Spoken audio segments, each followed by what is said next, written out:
2025 terjadi inflasi sebesar 0,21% secara bulanan atau month-to-month, atau terjadi kenaikan indeks harga konsumen IHK dari 108,51 pada bulan Agustus 2025 menjadi 108,74 pada bulan September 2005.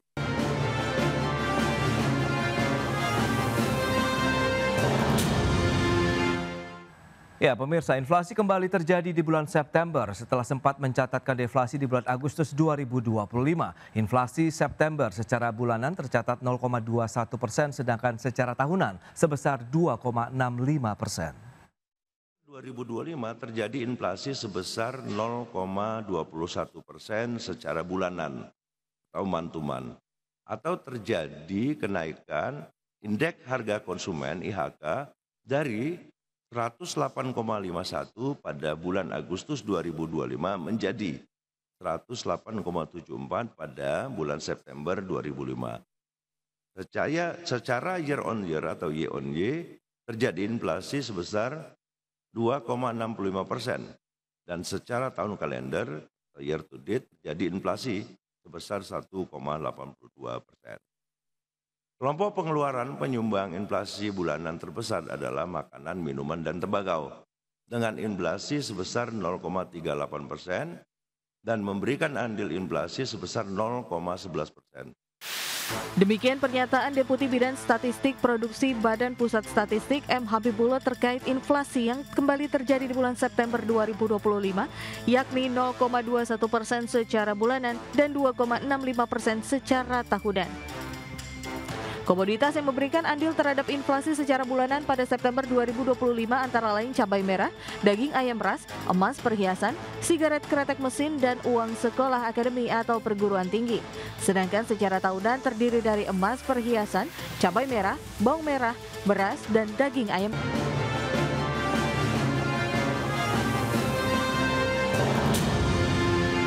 Besar yang turun di bulan September bahkan terendah selama tahun 2025. Di sisi lain, produksi bawang merah masih mengalami peningkatan dan panen masih berlangsung di sentra produksi seperti Bima, Brebes, Nganjuk, dan Solok. Berbagai sumber IDX Channel. Ya, pemirsa, untuk membahas tema kita kali ini, bahan pangan picu kenaikan inflasi September 2025, kita sudah tersambung melalui Zoom bersama dengan Bapak Tauhid Ahmad, ekonom senior Indef, dan juga Bapak Jimmy Gani, Ketua Dewan Pengawas Asosiasi Pengusaha Retail Indonesia Aprindo. Langsung saja kita sapa ini. Ya, halo Pak Tauhid, apa kabar Pak? Apa kabar Mas Pras, apa kabar? Kabar baik, terima kasih atas waktu yang disempatkan Pak Jimmy. Apa kabar Pak Jimmy? Baik, Mas Pras, apa kabar? Apa kabar Pak Tauhid?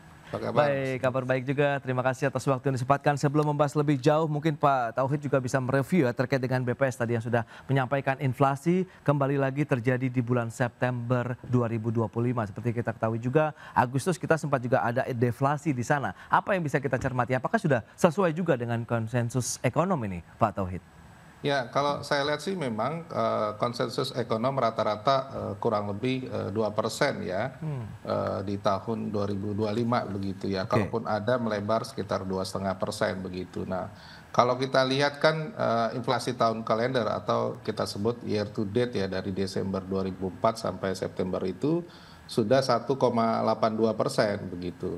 Nah, artinya kalau kita perhatikan sampai akhir tahun rasanya ini bisa tembus di atas 2%, tetapi tentu lebih rendah dari 2,5%. Artinya memang masih masuk dengan konsensus ekonomi ya, relatif tidak terlalu rendah tapi juga terlalu tinggi. Saya kira situasi ini kondusif ya, karena tampaknya sampai akhir tahun saya melihat ya inflasi untuk tahun ke tahun akan lebih rendah ya, disebabkan oleh beberapa faktor, kecuali mungkin November Desember agak sedikit meningkat begitu. Oke, itu ya terkait dengan potensi tren dari laju inflasi sampai dengan akhir tahun. Nah, dari pelaku usaha sendiri Aprindo melihat bagaimana Pak Jimmy terkait dengan pergerakan inflasi saat ini begitu? Apakah memang sudah sesuai juga dengan prediksi dari teman-teman dunia usaha? Iya Mas Pras, jadi kalau kita lihat angka inflasi tersebut ya 2,65% year on year, secara umum masih dalam rentang yang dapat diterima oleh teman-teman pelaku usaha. Jadi meski inflasi bulanan positif, tapi inflasi tahunannya kan belum menunjukkan lonjakan yang tidak terkendali. Oke. Bila dibandingkan dengan target Bank Indonesia untuk 2025 ini 2,5% plus or minus 1%, angka ini kami anggap masih cukup rasional sehingga pelaku usaha tetap optimis, tapi juga tetap harus waspada ya terhadap tekanan produksi, distribusi dan fluktuasi mata uang yang bisa memperlebar deviasi. Tapi ini tentunya juga kita mesti lihat juga nih globalnya ya, kan Amerika sekarang lagi shutdown government-nya. Ini tentu ada pengaruh juga gitu ke depannya. Tapi kita cukup optimis dan masih bisa terima gitu ya dengan kondisi yang ada di inflasi ini. Baik, kelompok makanan, minuman, dan tembakau begitu yang menjadi salah satu kontributor utama ya memberikan andil terhadap inflasi di bulan September. Anda melihat sebenarnya adakah pergerakan harga dari produk berbahan pangan di Indonesia kalau kita bicara mengenai sektor retail atau ada trigger lain sebenarnya Pak Jibi? Kita lihat ya, kalau kemarin kan kita udah bahas mengenai Agustus. Kalau Agustus kan terjadi deflasi kan. Yes. Terus sekarang terjadi inflasi. Ya kita di lapangan ngelihat bahwa produk pangan ini tertentu memang masih menghadapi tekanan harga pada saat itu. Kemudian setelah itu tadi terjadi lonjakan, walaupun lonjakannya terus terang juga tidak terlalu mengkhawatirkan lah ya, lonjakan yang masih bisa diterima, terutama ada kenaikan biaya transportasi, logistik, juga ada fluktuasi harga energi, juga ada gangguan pasokan kelihatannya ya, ada curah hujan yang ekstrim dan juga nilai tikar yang melemah yang tentunya menaikkan biaya impor bahan baku terutama dan barang modal, Mas Pras. Baik, Indef sendiri melihat bagaimana begitu inflasi yang terjadi ini menjadi sinyal atau tidak sih terkait dengan demand yang tinggi atau menjadi juga sinyal ada mulai perbaikan daya beli di masyarakat sendiri nih Pak Tauhid? Ya, kalau kita lihat ini kan penyebabnya volatile food ya, terutama pada komoditas cabai merah, daging ayam, dan cabai hijau. Untuk yang saya sebutkan misalnya cabai itu biasanya kalau terjadi kenaikan harga itu memang karena persoalan produksi ya. Di beberapa daerah produksi biasanya curah hujan tinggi sehingga mereka tidak, terutama cabai ya, itu biasanya produksi langsung turun begitu dan harga meningkat. Kalau daya beli saya kira relatif konstan, stabil, tidak ada kenaikan maupun penurunan yang terlalu signifikan ya. Tetap saya ada dorongan dari stimulus pemerintah tapi tadi ya pertahankan daya beli tapi bukan meningkatkan ya.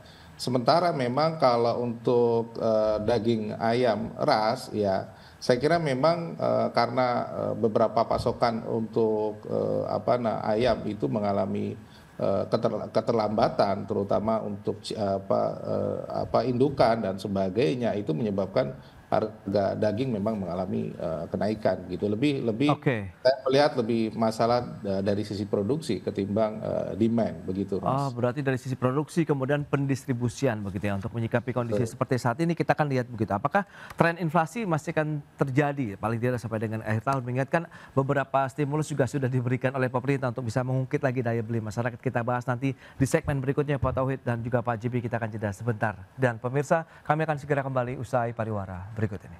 Baik pemirsa, terima kasih Anda masih bergabung bersama kami dalam Market Review. Dan berikut ini kami akan sampaikan sejumlah data terkait dengan tren dari pergerakan inflasi secara bulanan. Kita akan cermati bersama seperti apa fluktuasinya dan pergerakannya ya dari sisi pergerakan inflasi secara bulanan dari bulan Januari sampai dengan September 2025. Ya, sempat di Januari, Februari kita mengalami deflasi, kemudian langsung melonjak karena memang dari sisi dasarnya sudah mengalami inflasi yang negatif atau deflasi sehingga tumbuh 1,65% di bulan Maret 2025. Tapi cenderung turun lagi sampai dengan April 1,17% dan di bulan Mei kita kembali mencatatkan deflasi minus 0,37%.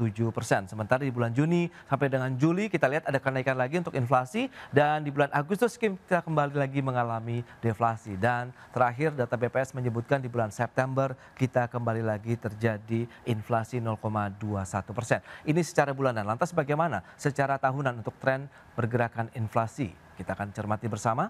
Ini dia dari Januari sampai dengan September 2025 0,76%, Februari masih terjadi deflasi secara tahunan. Kemudian kita lihat dari bulan Maret sampai dengan September inflasi secara tahunan masih terus terjadi begitu. Bahkan tercatat di bulan September 2,65%, meskipun Pak Jimmy tadi sudah menyampaikan bahwa ini masih dalam batas wajar, juga target dari Bank Indonesia 2,5 plus minus 1%. Dan kita akan cermati bersama dengan data selanjutnya. Ini dia komoditas penyumbang andil inflasi di bulan September secara bulanan apa saja. Ya, kita lihat cabai merah seperti yang sudah disampaikan Pak Tauhid Ahmad begitu 0,13%. Kemudian daging ayam ras juga 0,13%, menyusul emas perhiasan 0,08%, kemudian sigaret kretek mesin dan juga uang sekolah akademi atau perguruan tinggi. Ini menjadi salah satu kontributor ya terhadap inflasi di bulan September. Selanjutnya kita akan lihat bagaimana dengan pergerakan komoditas penyumbang inflasi secara tahunan. Ya, masih dari emas perhiasan kita lihat yang tertinggi 0,53% secara tahunan, kemudian cabai merah, bawang merah, beras dan juga daging ayam ras. Itu dia terkait dengan beberapa data yang sudah disampaikan begitu ya kepada pemirsa. Kita akan lanjutkan kembali perbincangan tentunya bersama dengan Pak Tauhid Ahmad dan juga Bapak Jimmy Ghani. Ya, dengan beberapa data tadi yang sudah disampaikan begitu, Anda melihat ini mungkin Pak Jimmy bilang masih dalam range yang wajar begitu. Kemudian ini juga sudah sesuai dengan konsensus dari ekonom sendiri. Lantas bagaimana Anda melihat Pak Tauhid dengan tren inflasi, kemudian dengan beragam stimulus, kebijakan-kebijakan ekonomi yang sudah diluncurkan oleh pemerintah? Karena kita tahu bauran kebijakan fiskal moneter ini masih mencoba nih untuk mengungkit lagi tingkat daya beli ataupun tingkat konsumsi masyarakat saat ini, Pak Tauhid. Ya, saya kira dengan situasi ekonomi yang diperkirakan melemah ya, terutama untuk konsumsi rumah tangga yang kita tahu masih di bawah 5%, maka satu caranya memang memberikan stimulus ya, apalagi belum lama ini sebulan lalu Menteri Keuangan sudah mengumumkan ya paket stimulus sekitar 8 paket utama, kurang lebih mungkin nilainya sekitar 15 ya, sekitar hampir kalau kita total mungkin sekitar 15 triliun ke atas begitu. Jadi memang cukup besar begitu ya. Kalau kita lihat memang dengan nilai tersebut sebenarnya memang bisa mempertahankan efek kenaikan harga, tapi tidak cukup katakanlah mendongkrak daya beli masyarakat begitu, yang jauh lebih berat karena nilai 15 triliun itu masih terlalu kecil lah dengan kebutuhan untuk menaikkan daya beli begitu. Tapi itu anyway tetap kita apresiasi sebagai langkah pemerintah begitu. Nah, yang kedua memang kalau kita lihat dengan fluktuasi katakanlah tadi disebutkan ada untuk pangan dan sebagainya, memang bulan-bulan ini masih masalah terkait katakanlah produksi terkait gangguan cuaca dan juga distribusi. Tapi untuk fenomena emas mungkin agak berbeda ya.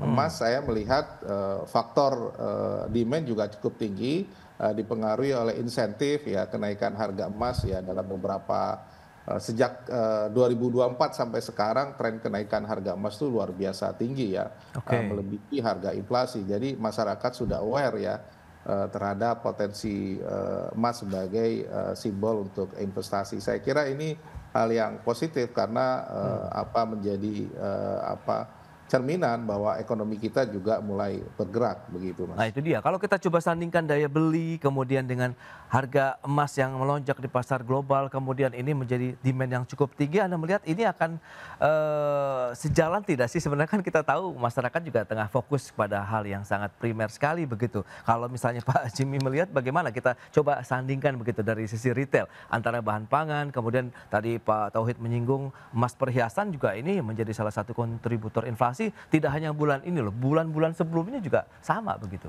Pak Jimmy.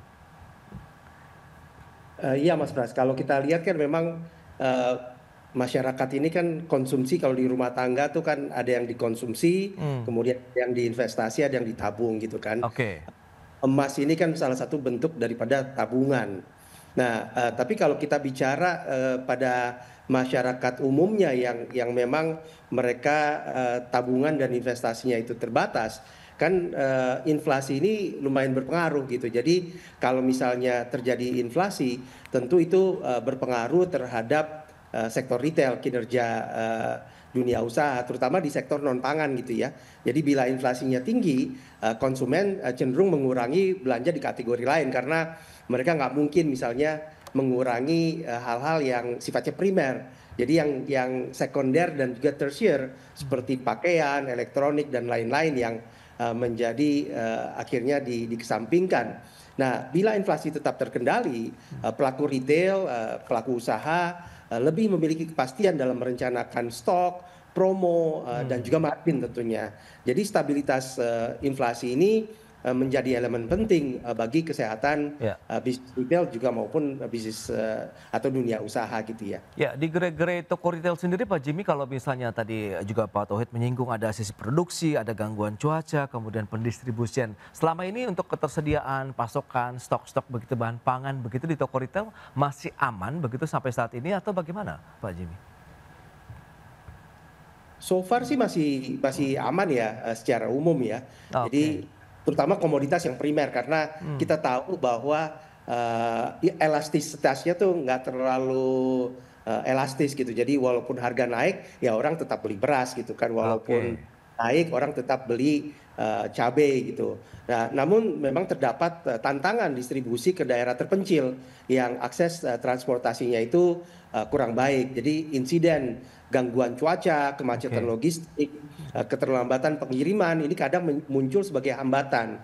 Nah, tapi Aprindo terus mendorong optimalisasi rantai pasok agar ketahanan stok tetap terjaga ya supaya juga masyarakat tetap bisa Oke. mendapatkan akses terhadap barang-barang terutama produk-produk yang atau komoditas yang sifatnya primer gitu. Baik, baik. Nah, Pak Tauhid, lantas kalau kita bicara mengenai inflasi dari bahan pangan ini akan teruskah berlanjut begitu volatile food ini memberikan andil terhadap pergerakan inflasi kita begitu Pak? Kalau dilihat dari komposisi antara komposisi inflasi inti kemudian diatur pemerintah dan volatile food memang yang selalu fluktuasinya paling tinggi adalah yang volatile food ya. Oke. Dari Januari sampai Desember begitu. Tapi kalau kita melihat trennya sampai akhir tahun kelihatannya mulai mereda ya karena mungkin terutama untuk beberapa jenis komoditi seperti cabai dan sebagainya kemungkinan juga akan turun begitu karena faktor cuaca dan sebagainya mungkin agak sedikit berbeda di akhir tahun begitu. Nah, memang yang dikhawatirkan kalau misalnya beberapa komoditi memang yang katakanlah mengalami oversupply dan bahkan itu akan menyumbang deflasi. Nah, kalau kita lihat nih Oke. beras bisa saja kalau bulan ini tuh justru menjadi penyumbang deflasi penurunan ya harga begitu karena pemerintah sekarang sudah mulai pasokannya baik dari dalam negeri maupun dari cadangan yang bulan-bulan sebelumnya mulai dikeluarkan begitu itu yang menyebabkan harga akan turun. Saya kira untuk komoditas utama ya terutama beras saya kira tidak menjadi masalah tapi komoditas yang volatile yang saya kira masih menjadi PR ya. Karena masalah produksi ya dan demand yang relatif stabil tapi produksi seringkali terkendala cuaca dan sebagainya. Misalnya kalau kita provinsi-provinsi yang inflasinya tinggi misalnya di Kepulauan seperti Riau, kemudian sebagian Maluku dan sebagainya, biasanya volatile food itu relatif tinggi karena masalah distribusi kan menjadi kendala mereka antar pulau dan sebagainya sehingga harga akan naik. Nah, kemudian juga tadi beberapa komoditi sayuran dan sebagainya karena faktor cuaca yang sering berubah biasanya harga ikut naik karena banyak yang tidak bisa panen begitu Mas. Itu dia ya beberapa poin yang triggernya juga ya terkait dengan pergerakan inflasi dari sisi bahan pangan. Kita lihat strategi apa saja yang perlu diramu nih antara pelaku usaha, kemudian juga pemerintah begitu sehingga dari sisi ketersediaan bahan pangannya juga terjamin, kemudian harganya stabil, apalagi dengan adanya bauran-bauran kebijakan 200 triliun sudah dibanjiri di masyarakat begitu sehingga bisa lah paling tidak untuk bisa meningkatkan lagi tingkat konsumsi. Kita akan bahas lebih jauh di segmen berikutnya, kita akan jeda kembali sebentar dan pemirsa tetaplah bersama kami. Ya, Anda masih menyaksikan Market Review. Kita lanjutkan kembali perbincangan bersama dengan Bapak Tauhid Ahmad, Ekonom Senior Indef, kemudian juga Bapak Jimmy Gani, Ketua Dewan Pengawas Asosiasi Pengusaha Retail Indonesia Aprindo. Baik, dengan menyikapi kondisi seperti saat ini, mungkinkah kita ada ramuan-ramuan baru lagi nih Pak Tauhid yang juga perlu disiapkan dari sisi pemerintah sehingga laju inflasi masih sesuai dengan target 2,5% plus minus 1%. Kemudian bagaimana dari sisi pendistribusiannya ini yang memang masih menjadi kendala. Berarti tidak hanya di hulu, bahkan middle streamnya ini juga yang perlu dibenahi begitu Pak Tauhid. Memang kita kembali ke komoditas atau faktor penyebab utama ya. inflasi itu tinggi. Kalau misalnya yang volatile food, maka tentu saja adalah memperkuat ya basis produksi, misalnya untuk cabai, kemudian sayuran dan sebagainya, maka mau tidak mau begitu daerah-daerah produksi itu sudah mulai mengenalkan produksi jenis katakanlah bibit, kemudian greenhouse dan sebagainya yang membuat produksi itu tidak terpengaruh oleh perubahan cuaca begitu. Di negara-negara maju itu sudah menggunakan teknologi tersebut ya. Yang kedua tentu saja menggunakan proses produk olahan dari misalnya cabai diolah menjadi cabai olahan dan sebagainya, sehingga tidak tergantung dari kendala produksi maupun persoalan distribusi begitu. Nah, sementara untuk yang utama misalnya beras dan sebagainya, memang yang paling baik adalah memperkuat cadangan beras nasional. Dulu sekitar 2 juta ton, sekarang 3,4.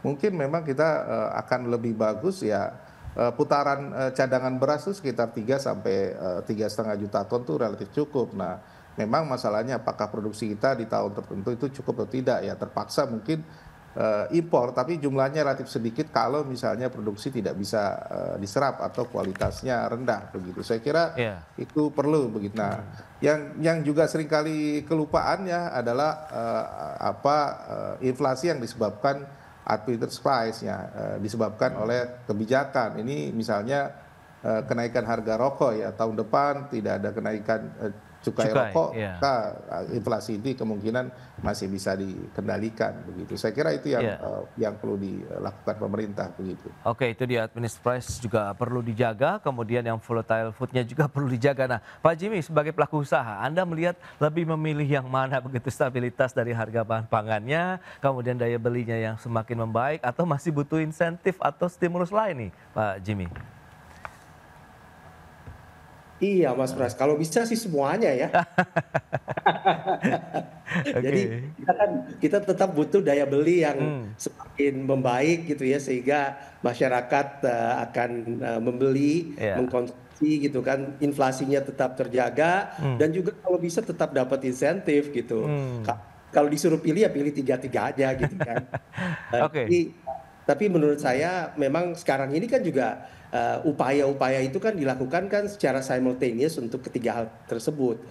Artinya ada insentifnya, kemudian juga Bank Indonesia juga melakukan pengendalian, dan saya lihat juga insentif tadi juga bukan hanya untuk untuk dunia usaha juga, tapi juga untuk masyarakat kebanyakan, pro rakyat gitu ya, supaya daya beli juga nantinya meningkat gitu. Jadi tiga-tiganya saya rasa penting untuk kita ini kan, sambil juga tentu harus ada strategi di pelaku usahanya gitu ya. Jadi kita juga tidak mengandalkan hanya uluran tangan dari pemerintah saja, tapi juga kita sendiri juga punya strategi supaya bisa bertahan dan juga bisa tetap berkembang, meraih kinerja yang bagus gitu di masa-masa yang masih belum 100% normal ini. Oke, ada inovasi khusus tidak sih kalau dari retail begitu untuk menyikapi kondisi saat ini begitu? Karena kita tahu ada daya beli yang masih tertahan begitu, meskipun kita ada banjir stimulus 8+4+5 begitu dan 200 triliun, tapi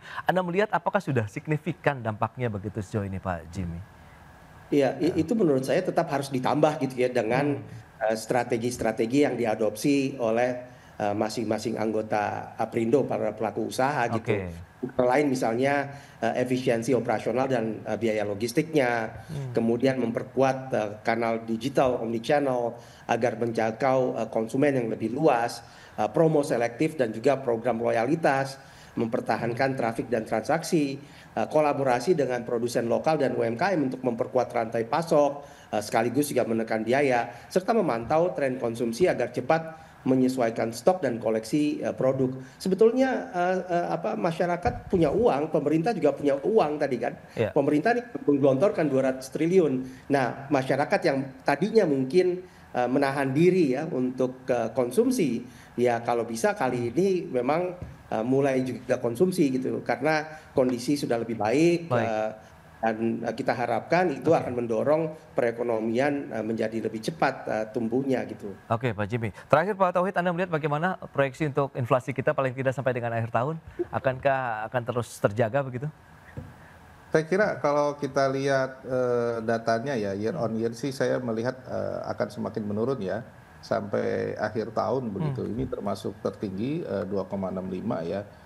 Saya kira mungkin masih sekitar 2% rata-rata ya bulan depan sampai Desember. Jadi masih relatif terkendali, tidak ada peristiwa yang apa namanya cukup membuat inflasi tertinggi naik begitu ya. Kecuali mungkin permintaan naik itu pada bulan Desember ya karena faktor liburan dan tahun baru, tapi masih everything masih oke lah begitu. Baik, masih dalam range 2%-an lah ya untuk inflasi kita begitu sampai dengan akhir tahun 2025. Baik Pak Tauhid, Pak Jimmy terima kasih banyak atas informasi, update dan juga insight yang sudah disampaikan pada pemirsa pada hari ini. Selamat melanjutkan aktivitas Anda kembali, salam sehat, sampai berjumpa kembali Pak Jimmy, Pak Tauhid, terima kasih. Terima kasih Mas Pras. Terima kasih Mas Pras.